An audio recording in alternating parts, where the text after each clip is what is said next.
Hey guys, and welcome back to this channel. In this video, I'll be showing you guys how you can basically take a screenshot using like Zoom.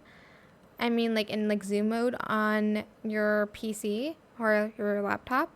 Just press Control and the plus button to kind of zoom in. I can just, oh, there you go. I was on another app.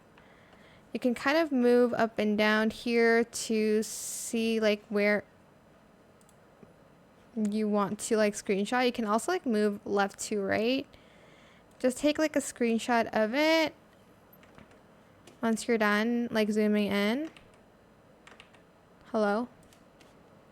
And that is it. I hope this tutorial was helpful for you guys. Don't forget to like, comment, share, and also subscribe to this channel if you haven't done that already. If you have any more questions, just leave it in the comment section down below. I will try my best to answer them all for you guys.